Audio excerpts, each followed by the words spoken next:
السلام عليكم ورحمة الله تعالى وبركاته. وقد ورد الخبر عن سيد البشر أنه قال صلى الله عليه وسلم: ليس الكذاب الذي يصلح بين الناس فينمي خيرا أو يقول خيرا. آمنا بالله صدق الله مولانا العلي العظيم وصدق رسوله النبي الكريم. மக்களுக்கு மத்தியிலே நல்லிணக்கம் ஏற்படுத்துகிற போது நல்லிணக்கத்தை ஏற்படுத்த வேண்டும் என்கின்ற உயரிய காரணத்தினால் ஓரிரு பொய்களை சொன்னால் அவர் பொய்யராக ஆக மாட்டார். நன்மையை வளர்ப்பதற்காக, நன்மையை உரைப்பதற்காக அவ்வாறு அவர் பேசும்போது அவர் பொய்யர்களுடைய லிஸ்டிலே சேர மாட்டார் என்று பெருமானார் ரசூலே கரீம் ஸல்லல்லாஹு அலைஹி வஸல்லம் அவர்கள் இந்த ஹதீஸின் வாயிலாக நமக்கு எடுத்துரைக்கிறார்கள். மணமக்களுக்கு மத்தியிலே சில சமயங்களிலே ஒற்றுமையை ஏற்படுத்த வேண்டிய, நல்லிணக்கத்தை ஏற்படுத்த வேண்டிய அவசியம் உண்டாகும்.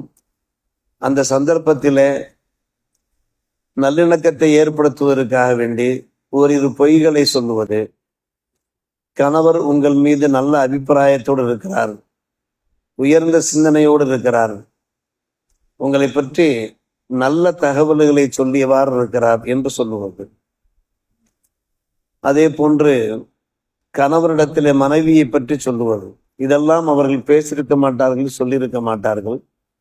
ஆனால் அவர்களுக்கு மத்தியில் மன ஒற்றுமையை, மனித நேயத்தை ஏற்படுத்துவதற்காக வேண்டி சொன்னோம் என்றால் பொய் சொன்ன குற்றம் உண்டாகாது. காரணம், நோக்கம் உயர்ந்த நோக்கம், இதயங்களை இணைக்கின்ற நோக்கம் இருக்கிறது, அது உயர்ந்த நோக்கம். எனவே அவர் பொய்யராக ஆக மாட்டார் என்று நபிகள் நாயகம் ஸல்லல்லாஹு அலைஹி வஸல்லம் அவர்கள் நமக்கு எடுத்திருக்கிறார். மக்களுக்கு மத்தியிலே என்று சொன்னார்கள். மக்களுக்கு மத்தியிலே என்று சொல்லும்போது இரண்டு தரப்பாருக்கு மத்தியிலே சர்ச்சைகள் ஏற்பட்டால், சண்டைகள் ஏற்பட்டால், சச்சரவுகள் ஏற்பட்டாலும் இதே மாதிரிதான்.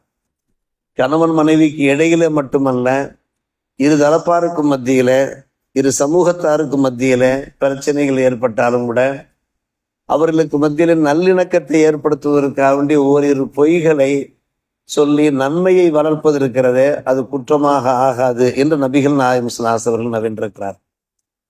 நாம் செய்கின்ற நன்மைகளிலேயே ஒரு சிறந்த நன்மை என்னவென்று கேட்டால், மக்களுக்கு மத்தியிலே, இருவருக்கு மத்தியிலே இஸ்லாஹ் ஏற்படுத்துவது, நல்லிணக்கத்தை ஏற்படுத்துவது. ஒரு ஹதீஸ் விரிவாக வந்து கொண்டிருக்கிறது. அந்த ஹதீஸிலே பெருமானார் ரசூலே கரீம் ஸல்லல்லாஹு அலைஹி வஸல்லம் அவர்கள் எடுத்துரைக்கிறார்கள், ஒருவருக்கு நம்முடைய வாகனத்தில் லிஃப்ட் கொடுப்பது அது மிக சிறந்த ஒரு தர்மம். அதே போன்று வாகனத்திலே அவருடைய லக்கேஜை தூக்கி வைக்க முடியவில்லை, அவருடைய லக்கேஜுகளை, அவருடைய சுமைகளை தூக்கி வைப்பது அதுவும் கூட ஒரு தர்மம். இனிய வார்த்தைகளை பேசுவதும் கூட ஒரு தர்மம். தொழுகைக்காக வேண்டி நாம் ஒவ்வொரு தப்படி எடுத்து வருகிறோமே, அதுவும் தர்மம். பாதையிலே கிடைக்கிற இடர் பொருள்களை, கல், முள், சில் போன்ற இடர் பொருள்களை அகற்றுவதும் ஒரு தர்மம் என்று சொன்ன நபிகள் நாயகம் ஸல்லல்லாஹு அலைஹி வஸல்லம் அவர்கள் தஅதிலு பைனல் இஸ்னைன் சதகா, இருவருக்கு மத்தியிலே அதிலை ஏற்படுத்துவது, நீதி நியாயத்தை நிலைநாட்டுவது இருக்கிறதே, அதுவும் கூட தர்மம் என்றார்கள் பெருமானார் ரசூலே கரீம் ஸல்லல்லாஹு அலைஹி வஸல்லம் அவர்கள்.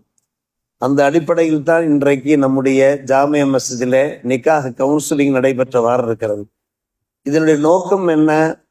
மணமக்களுடைய இதயங்களை இணைப்பது என்பதாக இருக்கிறது.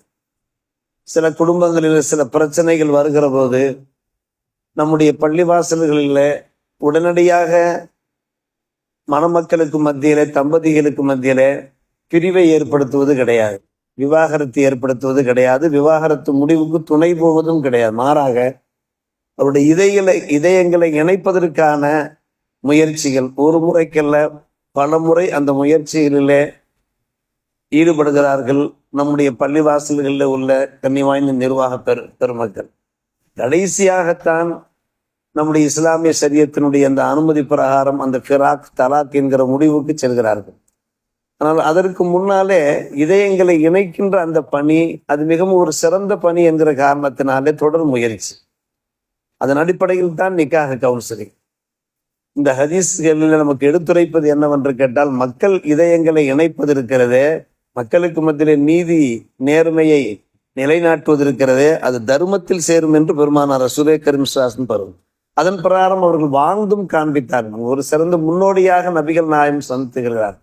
ஒரு முறை பெருமானார் ரசூலே கரீம் ஸல்லல்லாஹு வீட்டிலே இருக்கிறார்கள், பள்ளிவாசல், அங்கே இருவர் சர்ச்சை செய்து கொண்டிருக்கிறார்கள். சர்ச்சை என்றால் வேகமான சர்ச்சை, சப்தம் உயர்ந்து கொண்டே போகிறது. ஆயிஷா ரலியல்லாஹு அன்ஹா அவர்கள் இந்த ஹதீஸை அறிவிப்பு செய்கிறார்கள்.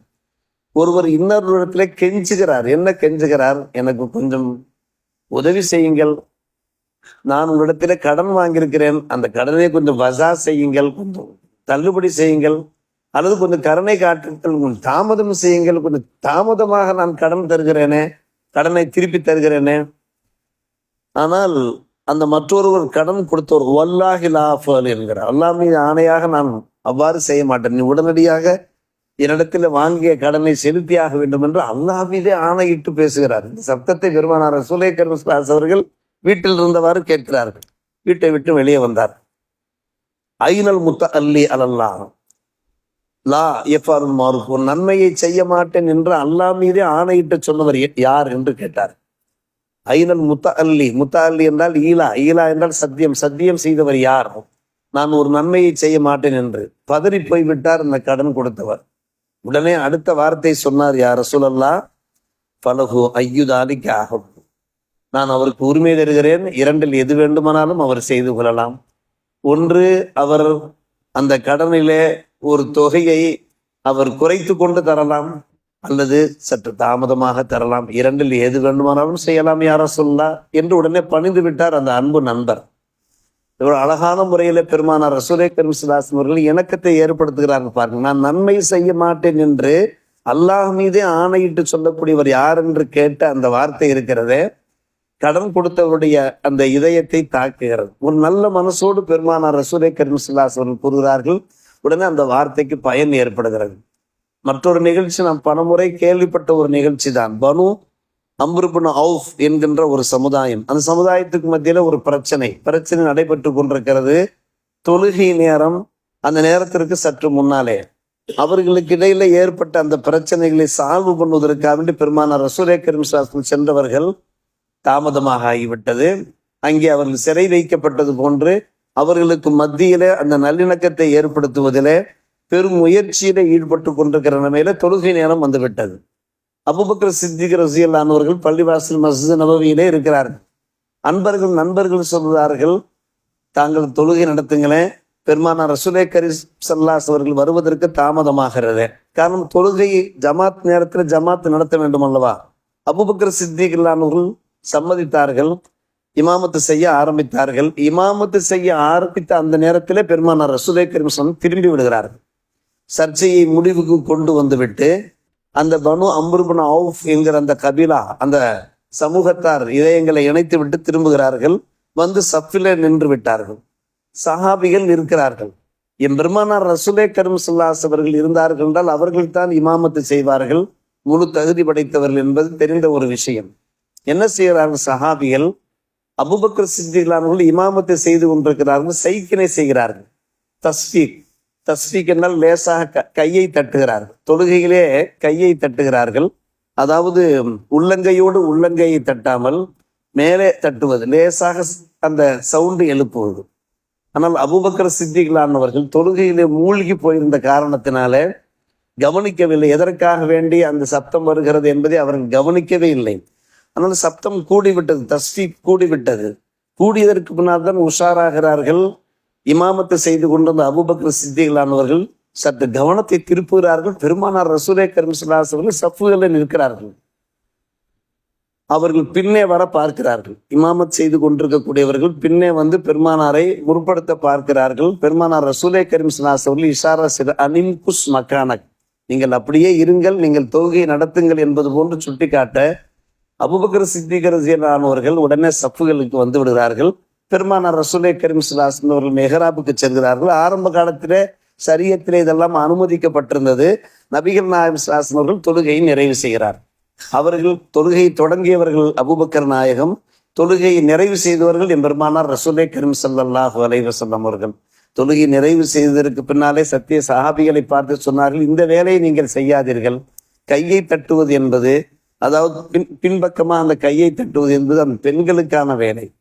பெண்கள் தொழுகையில ஜமாத்திலே கலந்து கொண்டால் இமாமிடத்திலே தவறுகள் ஏற்படுமானால் அதை அவர் சுட்டி காட்டுவதாக இருந்தால், பெண்கள் சுட்டி காட்டுவதாக இருந்தால் அவர்கள் அப்படி செய்ய வேண்டும். ஆண்களாகிய நாம் சுப்ஹானல்லாஹ் என்கிற குரலை சொல்ல வேண்டும். நானே ஏதாவது தொழுகையிலே தவறு செய்து விட்டேன், அதாவது அத்தஹியாத்தில் இருக்க வேண்டியது அத்தஹியாத்திலிருந்து எழுந்து விட்டேன், அல்லது அத்தஹியாத்து ஒரு ரக்காத் கூடுதலாக நான் தொழுகிறேன் என்கிற போது சுப்ஹானல்லாஹ் என்று ஒரு குரல் கொடுக்க வேண்டும். சுப்ஹானல்லாஹ் என்று குரல் கொடுத்தால் நான் உஷாராக ஆகிவிடுவேன். ஆண்கள் செய்ய வேண்டியது தஸ்பீஹ் செய்வது, பெண்கள் லேசாக தஸ்பீக் செய்ய வேண்டும் என்கிற அந்த ஒழுக்கமுறையை பெருமானார் ரசூலே கரீம் ஸல்லல்லாஹு அலைஹி வஸல்லம் கற்றுக் கொடுத்து விட்டு அபூபக்கர் சித்திக் அவர்களை பார்த்து கேட்டார்கள், ஏன் நான் உங்களிடத்துல இஷாரா செய்தேனே, நீங்களே தொழுகையை கண்டினியூ பண்ணுங்கள் என்று இஷாரா செய்தேனே, ஏன் நீங்கள் பின்னால் வந்தீர்கள் என்று கேட்டபோது அபூபக்கர் சித்திக் அவர்கள் மிகவும் அன்போடு பணிவோடு கண்ணியத்தோடு எடுத்துரைத்தார்கள், மகான எம்பகில் இப்னு அபி குஹாஃபா அன் யுஸல்லி பின்னாஸ் பைன யதை ரசூலுல்லாஹி ஸல்லல்லாஹு அலைஹி வஸல்லம். என் பெருமானார் இருக்க அவர்களுக்கு முன்னால் நான் நின்று தொழு வைப்பது எனக்கு தகுதி கிடையாது என்று சொன்னார். ஒரு அழகான வார்த்தை பாருங்கள். இது அழகான ஒரு நீண்ட நெடிய சம்பவம். அருமை சகோதரர்களை இந்த சம்பவத்தின் வாயிலாக நமக்கு தெரிய வருவது என்னவென்று கேட்டால், தொழுகை நேரமாக இருந்தும் கூட ஒரு இரண்டு தரப்பாருக்கு மத்தியில், அவர்கள் முஸ்லிம்கள் தான், பனு அம்ர் இப்னு அவுஃப் என்கிற அந்த கபீலாவில் உள்ளவர்கள் முஸ்லிம்கள் தான். முஸ்லிம்களுக்கு மத்தியில ஒரு சச்சரவு ஏற்பட்ட நிலைமையில முதலில் அந்த சச்சரவை முடிவுக்கு கொண்டு வர வேண்டும், அந்த சர்ச்சையை நிறுத்த வேண்டும், அவர்களுடைய இதயங்களை இணைக்க வேண்டும் என்று என் பெருமானார் ரசூலே கரீம் ஸல்லல்லாஹு அலைஹி வஸல்லம் புறப்பட்டு போகிறார்கள் என்றால், அந்த அல் இஸ்லாஹு பைனன்னாஸ், இஸ்லாஹு ஆத்தில் பைன் இருக்கிறது, அது மிகவும் உயரிய ஒரு விஷயம், ஒரு கண்ணியம் வாய்ந்த ஒரு விஷயம். நாம் காசு பணம் தர்மம் செய்கிறோமே, அது மட்டும் தர்மம் அல்ல, அது மட்டும் சதக்காக்கள் அல்ல, இதயங்களை இணைப்பதும் கூட சதக்கா. இரு தரப்பாருக்கு மத்தியிலே, கணவன் மனைவி இருவருக்கும் மத்தியிலே அவர்களுக்கு பிரச்சனைகள் ஏற்படுகிற போது அந்த பிரச்சனைகளை முடிவுக்கு வந்து அந்த இருவரையும் நாம் சேர்த்து வைத்து விட்டோம் என்றால் தர்மம் செய்த நன்மை கிடைக்கிறது, சதக்காக்கள் செய்த நன்மை கிடைக்கிறது. நம்முடைய மார்க்கம் அதை மிக வெகுவாக வரவேற்கிறது.